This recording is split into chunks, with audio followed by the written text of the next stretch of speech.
Cheers. Go on then. You got something to talk about, haven't you? Ladies and gentlemen, today we wear orange and we drink Iron Brew because the big bosses at Iron Brew want to change the recipe. So we need to stop this. There's a petition going on change.org. I need you guys to sign it because we need the original taste of Iron Brew. And I want to take this off because it shuffles. Thank you. Was that it? Yeah. I'm so sorry for that. It means a lot to him. So if you really love Iron Brew, go support Andy. Did you make the... No, I didn't. The I wish I petition? did. I'm going to sign it. I wouldn't put me past you, right? So thank you very much for joining us for an episode of Film Club. I am one of your hosts, Andy Harrison. To my right, as always, it's the Iron Brew guinea pig himself. I'm not guinea pig. I fucking love Iron Brew. I seriously love Iron Brew. Every single week in Film Club, we invite you along to watch a film with us. We dive into some of cinema's best and figure out whether this film is still worth talking about today. Andy, what have we been watching this week? I wish it was an Iron Brew orientated film, but it's not. It's actually Philadelphia, 1993. How's that from memory? Little people know Iron Brew comes from Philadelphia. It doesn't. It really doesn't. It's a Scottish drink. Good. So what's Philadelphia about? It's about a lawyer, Tom Hanks, and he's at a prestigious law firm. He recently gets promotion. He has a little bit of crack on a case with another lawyer, Denzel Washington. I should really get the names up here. Oh, Andy, I should know. Tom Hanks is Andy. Yeah, he's Andy, and Joe Miller is the name of Denzel Washington. So Andy's the one at the prestigious company. Joe's he helps, he's on TV and stuff like that. Andy actually gets contracted with AIDS. He meets his bosses, they fire him, and the whole film's really about a court case to basically sue his employers for discrimination, one for the fact he has AIDS, but most notably because he's gay, and they don't want, that was just at the time when that was frowned upon and stuff like that. I mean, it's 1993, but it looks like it's very early 90s. This is set around potentially late 80s, so it was still a rather huge I think the only date that's mentioned is when he goes to the theatre, and it's early 80s when he goes to the theatre, so it's got to be late 80s, early 90s. So, there's a huge AIDS epidemic, and it was the first film that kind of brought this into light. Mm-hmm. And also, it was being gay, being homosexual. There was a lot of homophobes in the world. An awful lot, because there was little things about it. It wasn't as liberal as we have it, fortunately, nowadays. And So even now there's still a lot of it about, unfortunately. Here, and actually this makes for, Iron Brew. Iron Brew's amazing. It's very gassy. This makes actually for some of... We need that gassy. Some of both the best scenes in the film, and not the worst, but some of the most difficult to watch as a 2017 viewer. Mm-hmm. Particularly, the scene that first punched me, I was like, what? Oh my God, is when Denzel Washington's at home with his wife, and they're getting dinner ready or something, and he's just going on about how he doesn't like gay people and how they make him feel uncomfortable. And he's just is this real? Is this, are we watching, it comes across as fiction, but what we don't believe, us both being, 1990, 1991, we never experienced that, really. We kind of experienced a little bit of... Our experience for it, we were a lot more liberal. Neither of us being gay as well, our experience for it come primarily through media. They come from TV and film and, seeing the way in which people are misrepresented. Yeah. But thankfully, as we got older, so too did the maturity of the discussion on those topics. Yeah. And it is difficult. It was difficult for me to go back a little bit and watch this film from 1993, which there was a lot of there's a lot of discussion on the idea of being gay and the idea of being homosexual, and so vocally being against it and how ridiculous it was. It's like racism, really. Well, it's really like racism. It's like when people, you still hear it nowadays, but there's a lot less of it. Yeah. Hopefully, where we are, there is, at least anywhere northeast of England. There's not much. Well, I don't see much around me, but there is still present. I mean, it's just the idea that when they're all making the different jokes and stuff, and the guy comes out with the joke about when they're on the beds. Yeah, how does a gay person fake an orgasm? Blah blah. And you and they all erupt in laughter, and he's nudging him, and he's isn't that a good joke? And you're oh my God. Yeah, it's just you don't really say that kind of thing. So what are you doing? And it was hard to.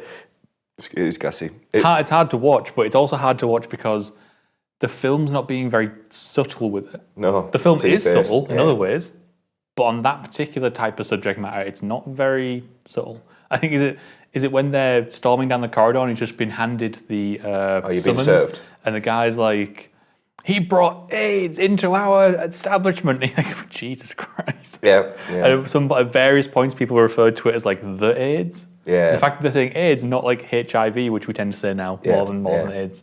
Well, yeah, AIDS it goes into it from HIV, but because it's nowadays there's a lot more HIV, a lot less AIDS because of just the way medicine's gone. That was difficult to watch, but I'm also happy that it was represented on media in this kind of format, because it does, especially nowadays, have that kind of shock factor and think there's a really good reason that we become such a much more liberal world, I say global. Yeah, and that globally. Is honestly that's what they needed at the time. I think this was like the first Hollywood film to openly dealt with the AIDS like issue that was going on at the time. Embrace is probably the wrong word to use. Don't get me wrong, it was pro. It wasn't exactly right up front. It wasn't like, I mean, it took a long time to get to this point of just making this film, but at least it finally happened. So the reason we did this was... We've got some bad news, but Andy. You can tell them. Okay. The reason we did this was last week we did To Kill a Mockingbird, and we watched that court case with Atticus Finch, and I said, I can't quite remember it. It's been a while. Good shout, sir. Good shout. It's been a while, but I always remember this court scene from Philadelphia. Yep. I must admit, now seeing them both, I would say the one in To Kill a Mockingbird is better, but you can't deny how powerful that court scene, especially, like, I was just watching it there with Andy. I unfortunately, I was a bit delayed in watching it, so just before we set up, I was just finishing the last 20 minutes, 30 minutes, and I rewatched that scene with the mirror. Fucking hell, it was hitting me hard.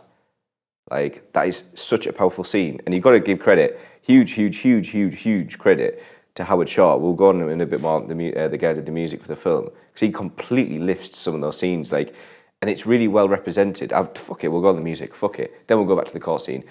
Howard Shore does amazingly. That intro, where he's got that really lovely 90s soundtrack, it almost reminds me of Moby, you know, that proper, like, warming synths, and the guy singing, I was like, fuck yeah, and you see it through the lives of Philadelphia. I was like, this is fucking awesome, man. This is how I like to see a film open. I was really enjoying it. 100% agree. That's probably my favourite opening. Sorry, my favourite scene in the film is the opening. Yes. Just the fact that second favourite, but it's the mixture of the music, and it's seeing all the real people in Philadelphia. Yeah, it's real not people. It's not actors playing things. Of Clee going around Philadelphia with the camera. This is Philadelphia. And filmed it, and that was amazing. It was incredible. Amazing. I was so happy, and it lasted a good time. The credits are there. Yeah. I think this is amazing. There are parts in many scenes, in the court scenes, where you have not lows, you have like downs, then you have ups, and what better way to have Howard Shore's music really emphasise those points come forward.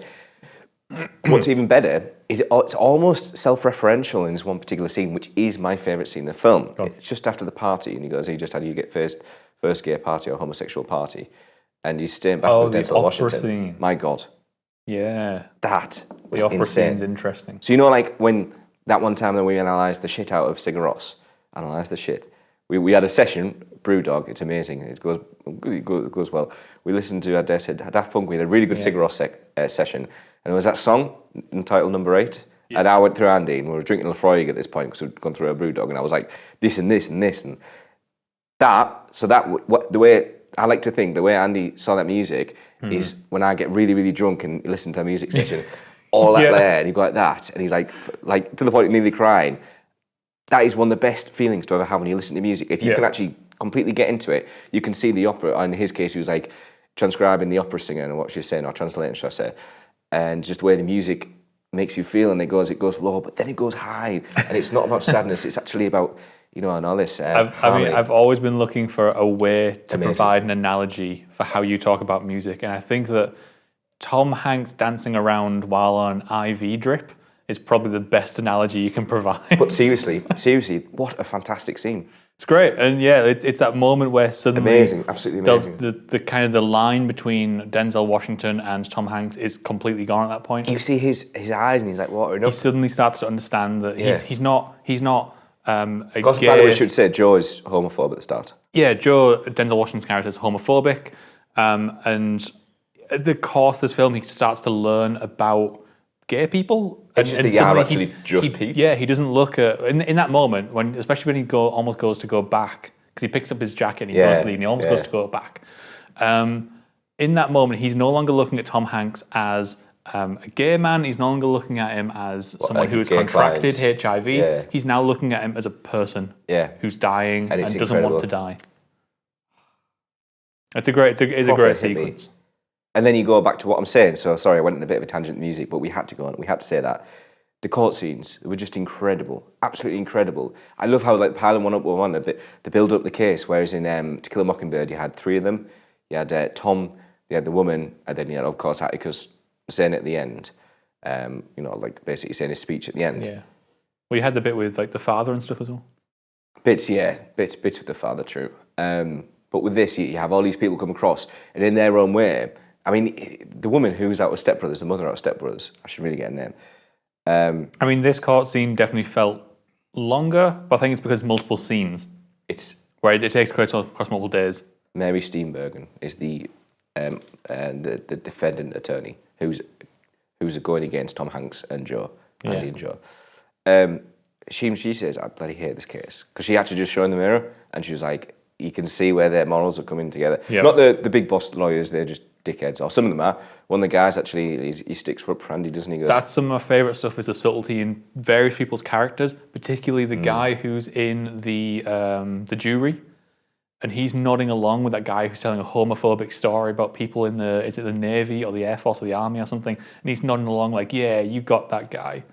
But then, cut to the end, excuse me. And he's the one leading, is he the same guy? He's the same guy who, when they're all trying to come to their verdict, he's the one talking about, well, hang on, this doesn't make sense. If you have your aircraft out, your best aircraft out in the field, you're not just going to get some like amateur guy who's just what's his satisfactory results. You're going to give it to your best pilot. Yep. And I said to him, I sat down here, I was like, Andy, this film's full of analogy. And he sat using the exact same laugh. Which, by the way, my favourite analogy, I've got a little thing here. My favourite analogy that's used in the film is the one where he starts to talk about satisfactory and he starts to talk about great or whatever it is. And it's the bologna sandwich. He likens it to bologna and good. to caviar. Yeah. And as he's making this food analogy, the defendant pops up and he goes, "We object. These gastronomical comments are irrelevant to the proceedings, Your Honour."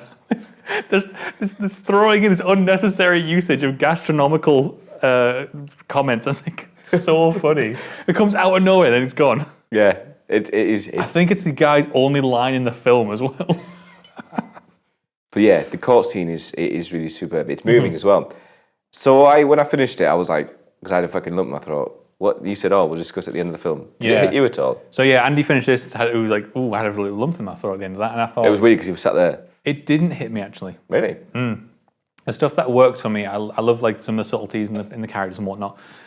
The stuff that actually didn't work for me, I didn't feel a connection. I mean, I felt a bit bad in the respect that the idea of anybody going through that and the idea of anybody's family and partner and whatnot having to go through that is horrible. Mm-hmm. So that was a bit like, but I don't think the film had really made a great connection between him and his family. It felt fake. That's very interesting. So for me, I think what hit me the most is Joe and his way he approached Andy. I think that's what hit me. Yeah, Joe felt like he had a better connection to him than Antonio Banderas' character. Yeah, Antonio Banderas, yeah. Which, by the way, I'm sorry, Antonio Banderas was not good in this. He gets better towards the end. Is that scene, I think, that ruins it, is the one where he's having to go to the doctor and he goes, sorry. I'm like, oh, God. But, yeah, that aside. So, yeah, the one that got for me was the fact that Joe didn't want to say goodbye and they're all saying, he was saying, I'll see you later, and all this. And I was just like... that was really nice. Oh, that's what got me. And I was just like... The one that I do quite I like more than the rest is his mum. His mum has a few good moments where it's the actress really made those moments sing. But there was just stuff that kind of didn't actually... to be a little bit controversial, the music didn't hit me that much. Really? Outside of the opera, right? The opera scene, wonderful, and the usage again at the end when he's in the bed and he's kind of fading away. That stuff was great. Okay. Outside of that, the music for me felt too cheesy, too much, like it was too in your face. Okay. Almost like the scene that stood out for me, where it was the moment I was like, okay, I'm done. I don't like this. Was when he has to take his shirt off to show the lesions. And the music really swells and it really goes look at this triumphant moment. I'm like, this is kind of a sad moment. I shouldn't be feeling big and triumphant. I should be feeling kind of like, oh man. Yeah, but then when he does his shirt, it is triumphant because it's like, well, hold on a second, you just proved that woman wrong. Which leads into my other kind of gripe about the film. At the beginning of that trial, he comes out and says, forget films, forget movies, forget TV show, whatever. Fair, actually, I'll give you that. She's got Linda. There isn't going to be like this one hook. There isn't going to be anybody like bursting in at the last second. We're just going to present the facts, and then you'll make your decision. Like it's actually going to be much more realistic, and much more mature. And then we have the moment with the lesions. Where I'm like, this is like a Hollywood scene of like, he can't. She holds the mirror away. And it's like, I can't see the lesions, and then he's like, wait. How about these lesions? And everyone's like, yes, he can see those lesions. I'll give you that, but fuck you. the one part I didn't like, and this is, I think it's just lawyers in general. You know, would you call 1,000 lawyers at the bottom of the sea a start? Oh no, Alex. Oh no. Apart from Alex. And she goes, fact, Andy this, fact, Andy that. Oh, it was all subjective. It was all opinion. Yeah. I was like, fuck you, Belinda. Fuck you. You might be funny off Step Brothers, but fuck you to the character. I know. The actress. So, speaking of actress, or this actor, Denzel and Tom Hanks. Oh, God. So good. Wow. I mean, Tom Hanks, definitely better than Denzel. Denzel Washington does a great job of being, like, kind of someone you can latch onto, but also in the same way, he's pushing you away, almost like you still kind of root for him, even though he's coming out with some horrible homophobic You warm up to stuff. him throughout the film. Yeah, and then he learns, more than anyone else in the film, he learns about, like, people. And that's great, but then he has a fantastic character arc. Tom Hanks starts at the film basically looking like Tom Hanks, but by the end of this film, he just morphs and like he's no longer Tom Hanks. Part of the reason I might have a lump in my throat is I thought this is what it really look like if Tom Hanks got ill. Yeah, seeing I was that, like, I don't want him to die. Seeing that absolutely just horrible transformation that he goes through. It's I tell you what, actually, there's some terrific makeup in this film. Yeah, he lost a shitload of weight as well. Did he? I think it was like 20 pounds or something. To get into this role. He did so well. And like again, like the opera scene, the way he's with everyone. Tom Hanks, he every film I believe he just blows everyone away. So good. Even ones like that might not be as well revered, such as like Angels and Demons, stuff like that. I still think Tom Hanks are the best things about the. He's the best thing about this film. Yeah, I'd agree. He's a great actor. He's one day we're going to do Castaway. Oh God, yeah. And Forrest Gump. Just because actually Castaway is another one of my weird holes. Kind of like my bum hole. No, it's like one of the weird holes. I've never seen Castaway. And I've been saving Castaway, and I'm like, oh, I thought you meant weird holes. I thought you meant like you didn't like it. I was like, fuck no, I've never seen it. So I'm like, one day we're going to watch it on Film Club. We do have to mention before we start wrapping this up, unfortunately, there was a little bit of controversy around the film. It's not directly based on particular events, but it's based on a fella called, excuse me, I am Brew. Jeffrey Bowers. Is that what it says at the end? Jeffrey Bowers' film? Yeah, so at the end they say something about it being inspired by, when actually there's a lot of this film apparently took, like there was many scenes which were directly adapting his life and his trial. So he went through a very similar thing of like being fired. I'm not sure if he was an attorney or not, but he was fired from his job and was successful in his lawsuit just before he died. So a little bit of a controversy, which I believe the family did take him to court. Who, the director? No, they took the filmmakers, presumably the studio, to court after this because they hadn't properly bought the rights to his story. Yeah. So minor controversy. It's a shame that had to happen, but worth mentioning. Okay. But there's Philadelphia. So you can let us know in the comments below what you thought of Philadelphia, or you can hit us up on Twitter, as normal. And we'll be back once again next week with another film. Which week? It's not Scorsese, we're going to push that back. Yeah, we did say last week we were going to do Goodfellas, but we're not. We're going to push back one more week because we want to continue Which one, though? Down the HIV highway. This is my suggestion. And we're going to do Dallas Buyers Club. This is the film that stopped Leonardo DiCaprio getting the Academy Award for Best Actor for Wolf of Wall Street. So do watch it because fuck me, you can see why. Which, side note, he definitely deserved more than The Revenant. I love The Revenant, but he deserved it for Wolf of Wall Street more than that. What, more than Dallas? No, more than... Well, yes, there it goes to show. Join us next week for Dallas Buyers Club. See you guys then. Goodbye. And sign the fucking petition. Sign the petition! On Mondays, we wear orange.